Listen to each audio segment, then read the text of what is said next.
Lepo pozdravljeni tudi v nocojšnji oddaji Tele-M. Tudi tokrat bomo govorili o gospodarski prihodnosti mesta ob Dravi. Prihodnost Maribora pa je seveda tudi močno povezana z dvema velikima projektoma, in sicer uspešnim delom mariborskega letališča in pa ponovno vzpostavitvijo sejmišča v Mariboru, ki smo ga pred leti seveda že imeli. Žal mesto ob Dravi nima ne enega in drugega. Imamo sicer letališče, vendar že dalj časa brez rednih letalskih linij. Nimamo pa že nekaj let tudi sejmišča. Najprej poglejmo nazaj v dobre stare čase, ko smo imeli tako eno in drugo.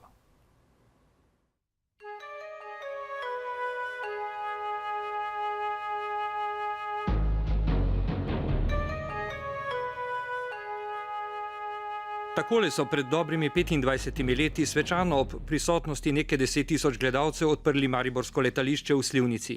Obetali so mu lepo prihodnost, dovolj prometa, predvsem pa tovorni prevoz za gospodarske organizacije iz severovzhodne Slovenije. Rekord je bil dosežen leta 1987, ko so pripeljali z mariborskega aerodroma skoraj 100 tisoč potnikov in 1770 ton blaga. Delovala je redna linija z Beogradom in Frankfurtom, kasneje s Skopjem, beležili so veliko čarterskih letov. Nato se je položaj poslabšal. Podjetje Aerodrom Maribor je iz leta v leto tonilo v težji položaj, tako da je zaradi 270 milijonov dolarjev dolgov pristalo v stečajnem postopku.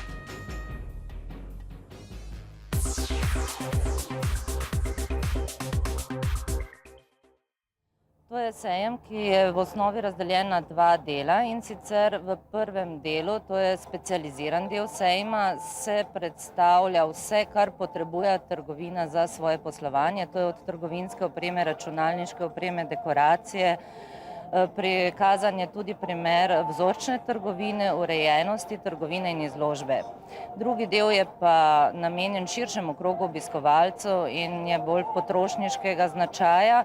Predstavlja se 25 prodajalcev avtomobilov, to se pravi praktično vsi tipi vozil, ki jih je možno kupiti na štajerskem in tudi širšem slovenskem področju. Sejma se je udeležilo čez 140 razstavljavcev iz 14 držav. Poseben pomen pa velja spremljajočim prireditvam. Toliko o starih časih, zdaj pa v realnost in seveda predvsem v prihodnost. Moja gosta v studiu sta gospod Damjan Cehner, novi lastnik mariborskega letališča, lepo pozdravljeni.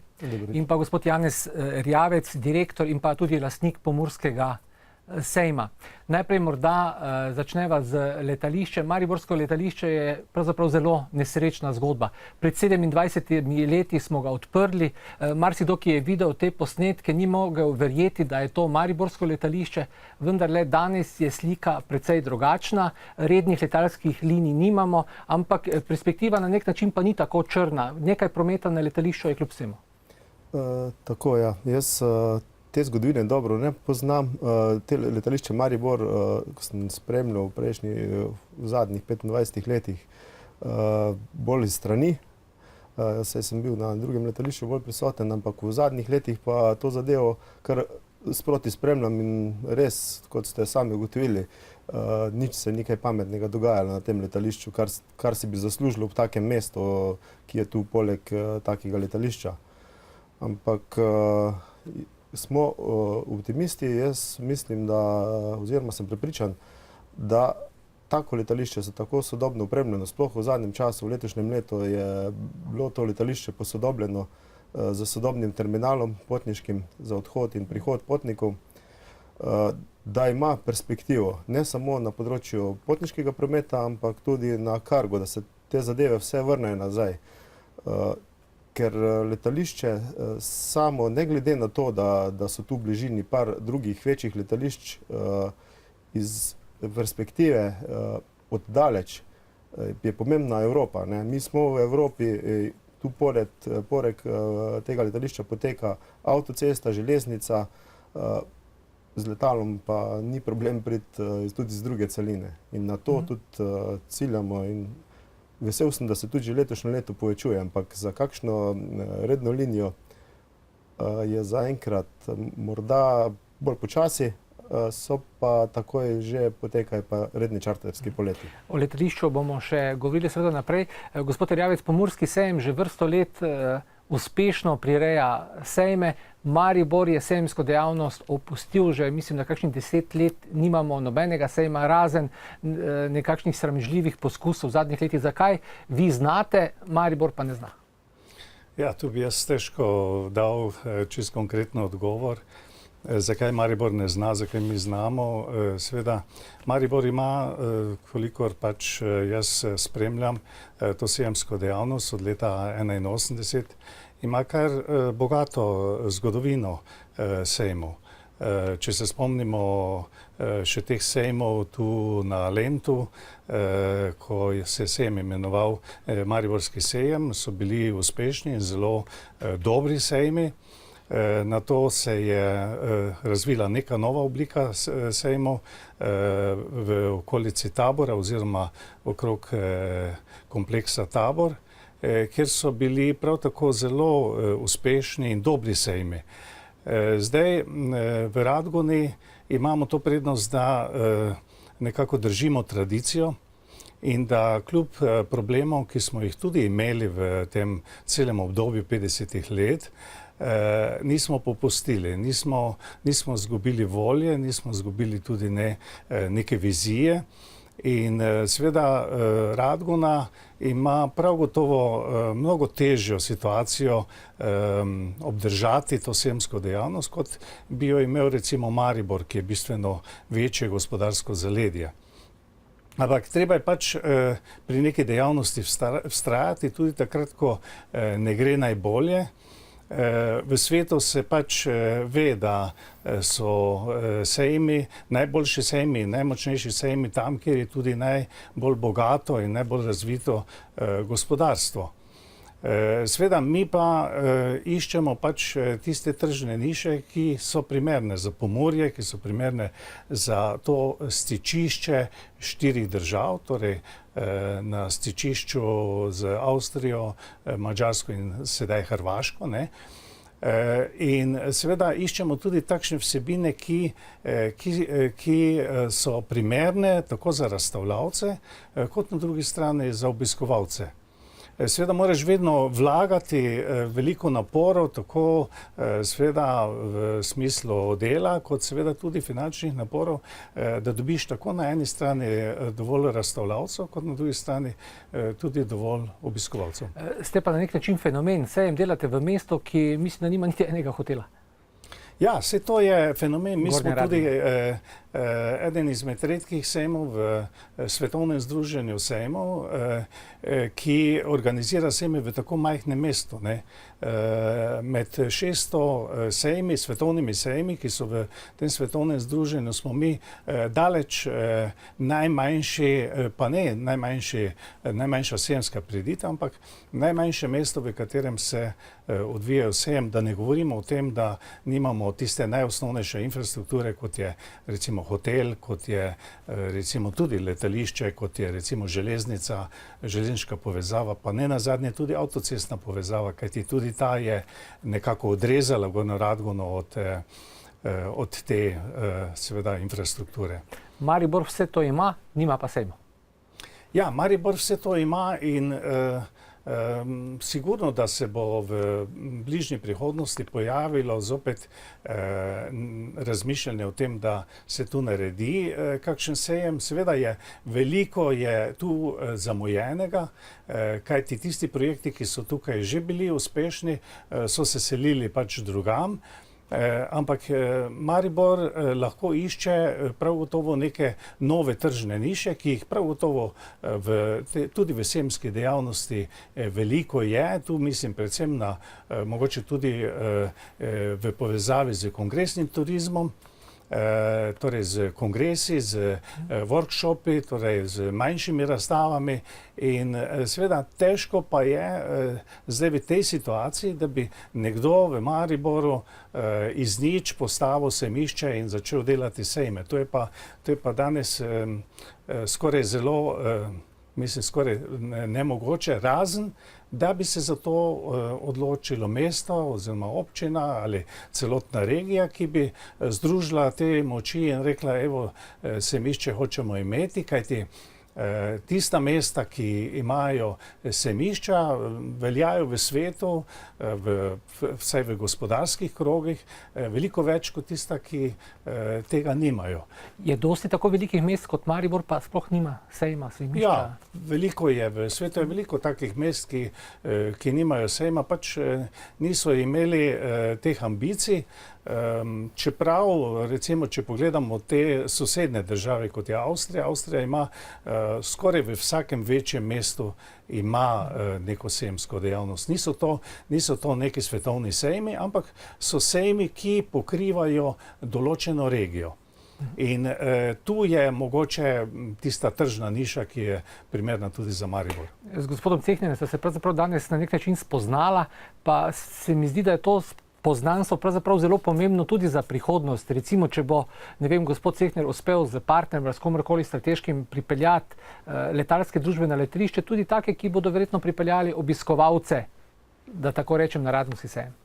Ja, za sejemsko dejavnost je izredno pomembna infrastruktura, torej prometna infrastruktura, da obiskovalci sejma, pa tudi razstavljavci, čim lažje pridejo na sejem, da ga čim lažje tudi najdejo.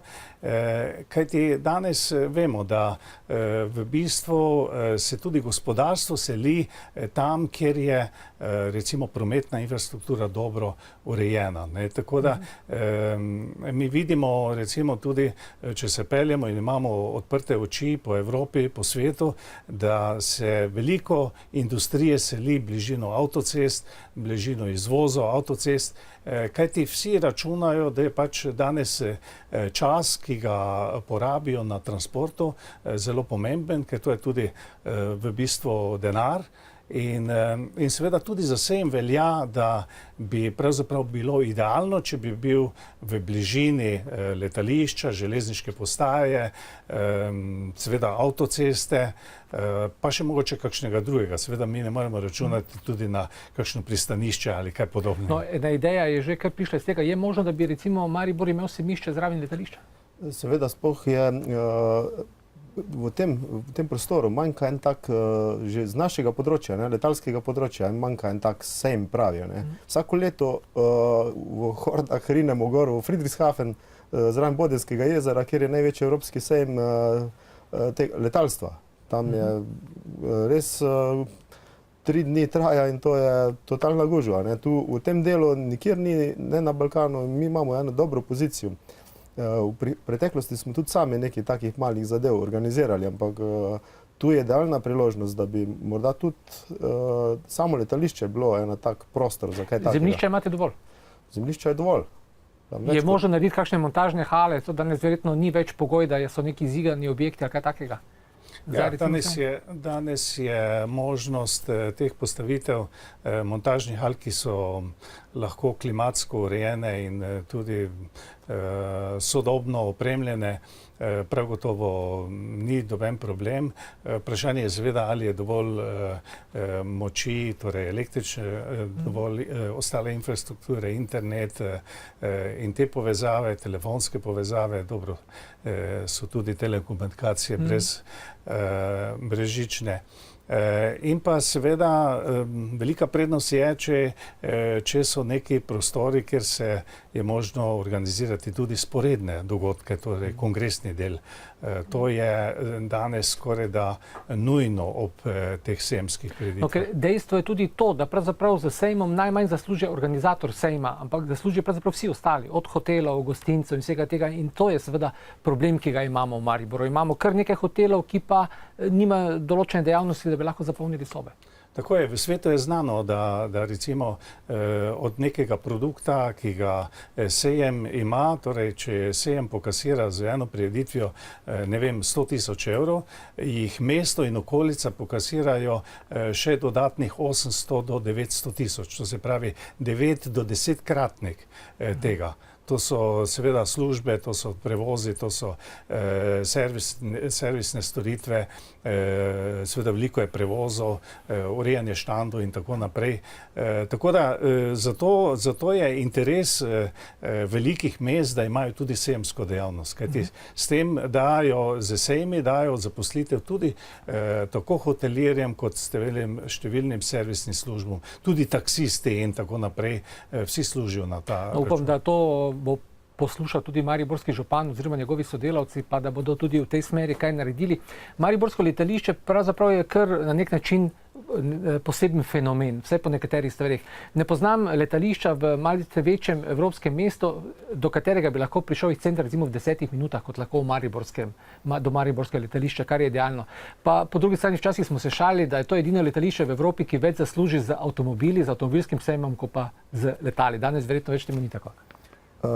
Ja, ta drugi del tega sejma se zmanjšuje, še vedno je tam prisotno, ampak z povečevanjem prometa na letališču, to je namen letališča. Vse je čisto podobna zadeva, kot pa z sejmsko dejavnostjo. Tudi ta faktor, ko ste ga ugotovili, 10-kratnik. 10-kratnik imajo tudi okoli od letalskega prometa, ima letališče, rečemo, 1/10 tega prihodka, kolikor te ljudje, ko pridejo, pustijo. Ampak pomembno je te ljudi pripeljati, ne samo, da jih organiziramo čarterske polete, pa polete ven, ampak pomembno je, da tudi zanimiramo daleč okrog, da smo zanimivi, da pridajo avioni od daleč, pripeljajo ljudi, ki potem zaradi nas tudi grejo čez meje. Mi ne gledamo samo ozko, zdaj tu Maribor, to je za njih pomeni, če pride iz neke druge celine, je prišel v Evropo, gre en dan v Benetke, gre drugi dan na Dunaj, 2 dni preživi v Sloveniji, povsod pusti. Glavno je, da gre, če je turist, s prazno denarnico domov. A koliko je sploh prometa na mariborskem letališču? Mi imamo občutek, da pravzaprav ni nobenega prometa in da je, ne vem, za mariborsko letališče novica, kada letalo poleti, kar je na drugih letališčih obratno. No, za letošnje leto, kolikor pač imam jaz podatek, zdaj ravno v tem času zadeve prevzemamo na letališču kot lastniki, je v letošnjem letu zanimiv podatek, da se je za 300% od lani povečal prometa. To pomeni, da je letos 15 000 potnikov šlo skozi letališče Maribor. To, kar sem že rekel, šlo jih je ven. Naslednje leto je že plan, da se vsaj po teh, kar je že zdaj sklenjenih pogodb, da bo tega 25 000. S tem, da bo že nek procent ljudi tudi prihaja zdaj na letališče. Pa ravno v tem času smo v pogovorih, hodimo po tujini, animiramo tuje prevoznike, letalske družbe močne, da tudi tu vidijo svojo priložnost. To letališče je ne na vse zadnje v tem času lahko najbolj zanimivo, vse je najbolj poceni. Mi lahko zagotovimo najcenejše storitve letališča. Te so danes Zakaj recimo potem Adria ne leti tudi na mariborsko letališče? Skozi se pritožuje, kako je ljubljansko letališče drago. Ja, vse letos Adria je že letela tu. S čarterji. S čarterji, ja. Za redne linije je pa problema, ker v rednih linijah je, da je potrebno, da pomeni, da letališče je neki hub, kjer prihaja več letal in tam, da ne rabijo se voziti zdaj pa na drugo letališče, da lahko letijo naprej. In to bi radi mi vzpostavili. Kdo leti zdaj na mariborsko letališče?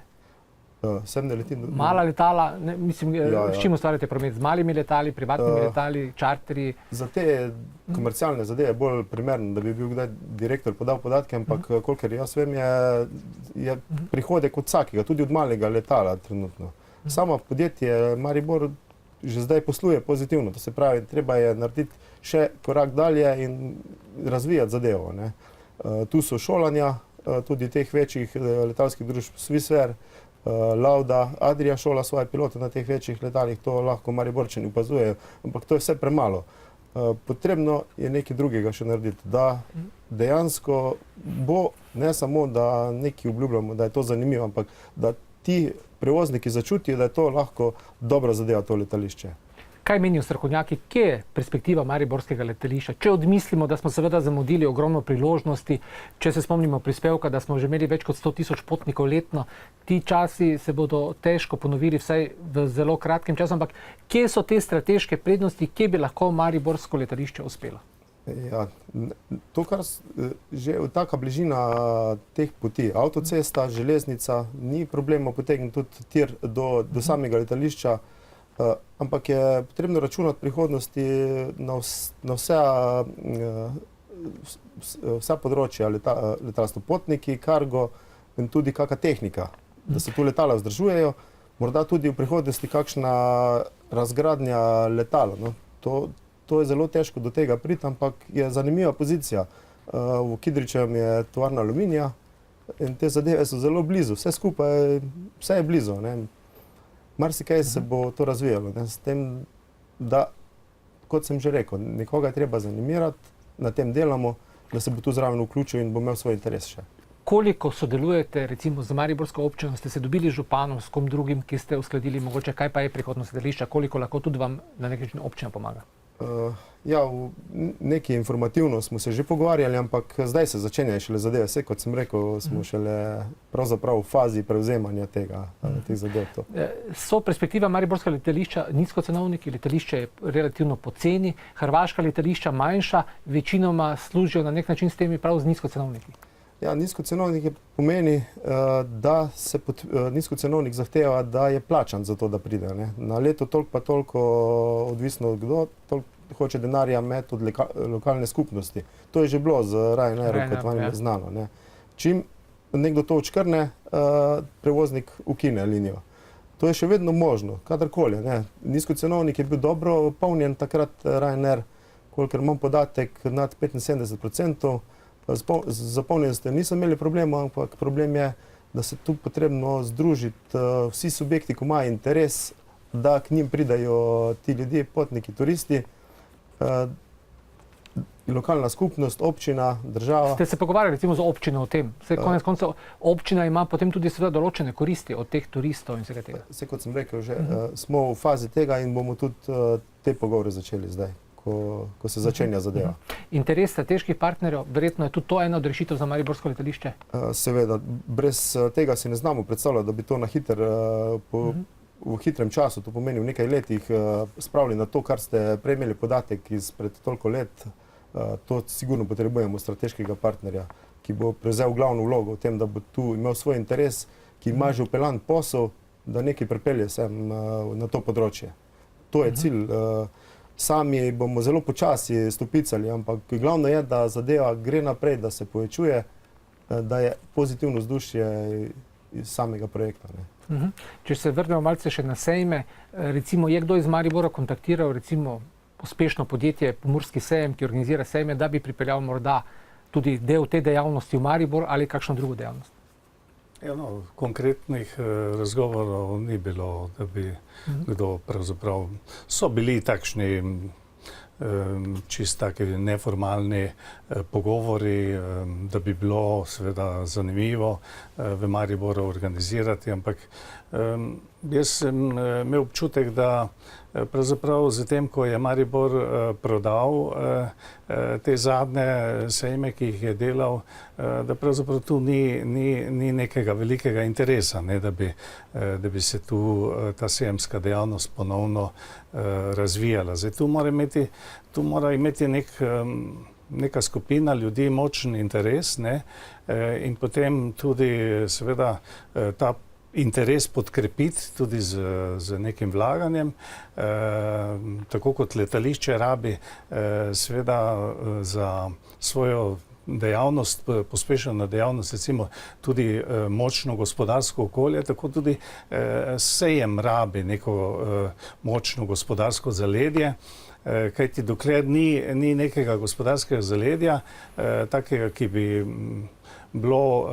hotelo iti ven, ki bi hotelo biti razpoznavno v širšem prostoru, tako dolgo je mogoče tudi težko tu v Mariboru narediti neke dobre sejme. Kajti taki regijski sejem bi morali v bistvu v prvi vrsti tvoriti recimo razstavljavci, ki so tukaj, ki tukaj ustvarjajo, ki tukaj pač ustvarjajo svoje produkte. Ne? In seveda je vse skupaj povezano. Ne? Zdaj, ta infrastruktura in gospodarstvo in produkti, ki jih recimo v nekem prostoru ponujaš. Ne?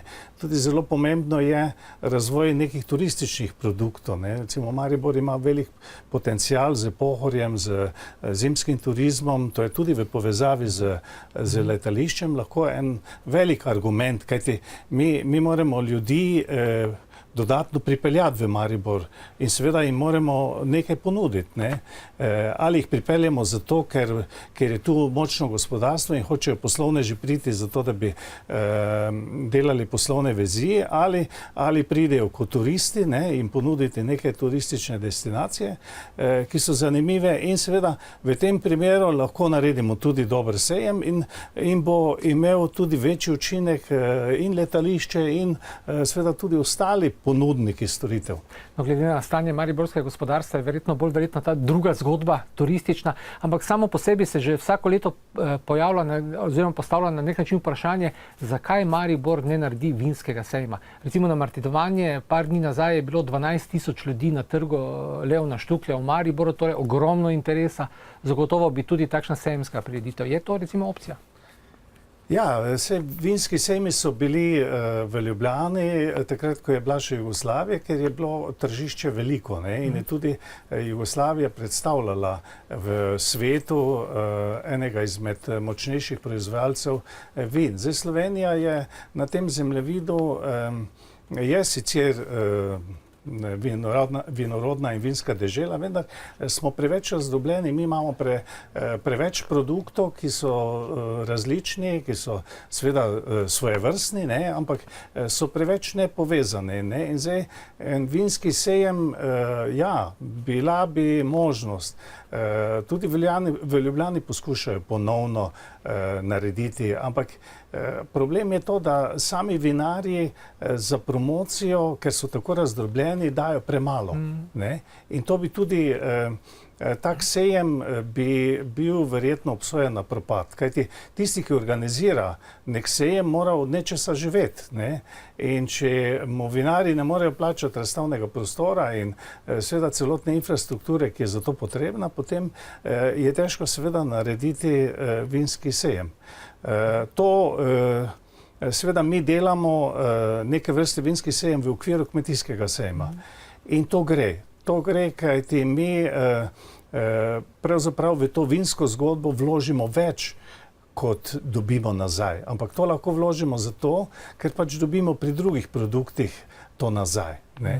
Mi danes ne vidimo tega produkta, recimo vino samo v obliki sejma, ampak mi imamo tudi vinsko kraljico, mi imamo ocenjevanje vin in to so vse produkti, ki seveda sodijo v eno zgodbo o vinu in sam sejem, če ne bi imel vsega tega, bi težko prosperiral. Vsaka zgodba se spreminja, pomembna je predvsem vsebina. Morda čisto za konec, ker počasi zaključujemo oddajo. Te besede sicer niso izvenele najbolj optimistično, ampak kljub temu recimo v 3-4 letih kot strokovnjak, kot lastnik sejma uspešno poslujete, bo Maribor čez 3-4 leta sejemsko mesto? Ja, jaz mislim, da je lahko. Ne, mislim, jaz sem optimist, da je lahko. Tudi zdaj, če bi me vprašali, če bi to bilo slabo za Radgono, nikakor ne, kajti mi nikoli nismo rekli, da je nek dober sejem konkurenca ali da je slabo za sejemsko dejavnost. To je dobro, če bi bilo v Mariboru, tudi če bi bila sejemska dejavnost. In jaz sem skoraj prepričan, ampak seveda mora pa se spremeniti veliko v glavah, v miselnosti ljudi, ki vodijo seveda to mariborsko politiko. Skratka, če sami ne bomo nič naredili, tudi ne moremo pričakovati seveda rezultatov. Hvala lepa za stališče glede sejma. Bo Maribor čez 3 ali 4 leta imel, bom rekel, uspešno letališče z letalskimi linijami, morda z neko butično ponudbo? Ja, jaz pa v to ne dvomim, v to zadevo. Jaz sem optimističen glede letališča, drugače se tudi ne bi sam v to zadevo podal. Seveda je važno, da spravimo prvič Slovenijo na nek zemljevid, da ne bi imel problemov, ko hodim daleč kje, pa niti tako, da je neka črna luknja med Avstrijo in Italijo, noben tega ne pozna. Že s tem imamo največje probleme, da to spravimo, da nekoga zainteresiramo. da bo res imel interes tudi tu vlagati v to področje, ker drugače se ne znamo predstavljati, da bo ta zadeva. Mi smo naredili prvi korak, iščemo partnerje, tako da smo optimistični zelo. Hvala lepa obema za tale pogovor. Gre za dva zelo pomembna projekta za Maribor in upamo seveda tudi, da bosta v perspektivi na nek način uspela. Kot tudi upam, da seveda bodo temu prisluhnili tudi mestni veljaki, ki kakorkoli seveda so dolžni, da tudi nekaj naredijo na tem področju. Toliko za danes o projektih za prihodnost Maribora. Na zalogi imamo še seveda zelo veliko idej, več pa v prihodnjih oddajah TLM. Nasvidenje.